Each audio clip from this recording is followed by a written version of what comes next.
ಯಾವ ರೀತಿ ಕ್ರಮ ನಾನು ಮಾತಾಡಿದೆ ಅಲ್ಲಿ ಈಗ ತಾನೆ ಬೆಳಿಗ್ಗೆ ಮಾತಾಡಿದೆ. ಯಾರು ನಮ್ಮ ಒಕ್ಕಾರರಿದಾರಲ್ಲ, ಯಾರು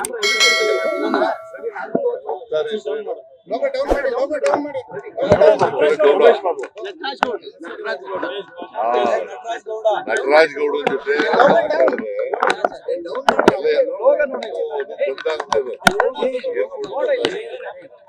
ನಾಳೆ ನಾಳಿದ್ರಲ್ಲಿ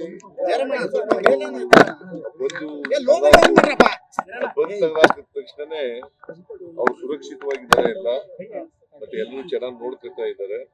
ಅದಾದ್ಮೇಲೆ ಅಲ್ಲಿಂದ ಕರ್ತರ್ತಕ್ಕಂಥ ಪ್ರಯತ್ನ. ಕಾಲ್ ತುಳಿತ ಪ್ರಕರಣಕ್ಕೆ ಸಂಬಂಧಪಟ್ಟಂತೆ ಬಿಜೆಪಿ ಇವತ್ತು ಪ್ರತಿಭಟನೆ ಮಾಡ್ತಾವ್ರೆ. ಇದಕ್ಕೆ ನೀವು ಕೇಳಿದ್ರ ಕುಂಭಮೇಳ ಮೊನ್ನೆ ಸತ್ರ ಅಲ್ಲ, 242 ದಿನ, ಅದಕ್ಕೆ ಯಾಕೆ ರಾಜೀನಾಮೆ ಕೊಡ್ಬೇಕು? ಅದಲ್ಲ, ಮೊನ್ನೆ ಅಲಹಾಬಾದ್ ಆಮೇಲೆ ಗೋಧ್ರಾ ಇನ್ಸಿಡೆಂಟ್ ನಲ್ಲಿ ಸತ್ರಲ್ಲ, ಅದ್ಯಾರಕ್ಕೆ ಕೊಡೋದು ಜವಾಬ್ದಾರಿ? ರೈಲ್ವೆ ಇದರಲ್ಲಿ ಸತ್ರಲ್ಲ, ಅದಕ್ಕೆ ಯಾರು ಜವಾಬ್ದಾರಿ ಕೊಡೋದು? ಯಾರಿಗೆ ಜವಾಬ್ದಾರಿ ಕೊಡ್ಬೇಕು? ಆಮೇಲೆ ಬ್ರಿಡ್ಜ್ ಇದಕ್ಕಿದ್ದಲ್ಲೇ ಉದ್ಘಾಟನೆ ಮಾಡುವಲ್ಲೇ ಬಿದ್ದೋಯ್ತಲ್ಲ, ಕಟ್ಟಿದ ತಕ್ಷಣ ಬಿದ್ದೋಯ್ತಲ್ಲ, 140 ಜನ ಸತ್ರು, ಅದಕ್ಕೆ ಯಾರು ಕೊಡ್ಬೇಕು?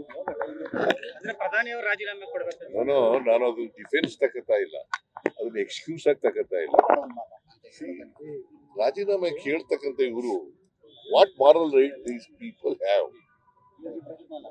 ಈಗ ಕಾಲ್ ತುಳಿತದಲ್ಲಿ ಸತ್ತದ್ದಲ್ವಾ ಕುಂಭಮೇಳದಲ್ಲಿ, ಆಗ ಆದಿತ್ಯನಾಥ್ ರಾಜೀನಾಮೆ ಕೊಟ್ರ ಅಥವಾ ಇವ್ರು ಏನಾದ್ರು ಕೇಳಿದ್ರ? ಇವ್ರು ಕೇಳಿದ್ರೇನ್ರಿ? ಮತ್ತೆ ಈಗ ಇದಕ್ಕಿದೆಲ್ಲ ಏನು ರಾಜಕೀಯಕ್ಕೋಸ್ಕರ ಮಾಡ್ತಾ ಇದ್ದಾರೆ. ಲೇಟೆಸ್ಟ್ ಹಾಗೂ ಇಂಟ್ರೆಸ್ಟಿಂಗ್ ಸುದ್ದಿಗಳಿಗಾಗಿ ಬಾಸ್ ಟಿವಿ ಕನ್ನಡ ಚಾನೆಲ್ನ ಸಬ್ಸ್ಕ್ರೈಬ್ ಮಾಡಿ, ಹಾಗೆಯೇ ಬೆಲ್ ಐಕಾನ್ ಪ್ರೆಸ್ ಮಾಡಿ. ಇದರ ಜೊತೆಗೆ ಫೇಸ್ಬುಕ್, ಇನ್ಸ್ಟಾಗ್ರಾಮ್, ಎಕ್ಸ್ ನಲ್ಲೂ ಮಿಸ್ ಮಾಡದೆ ಫಾಲೋ ಮಾಡಿ.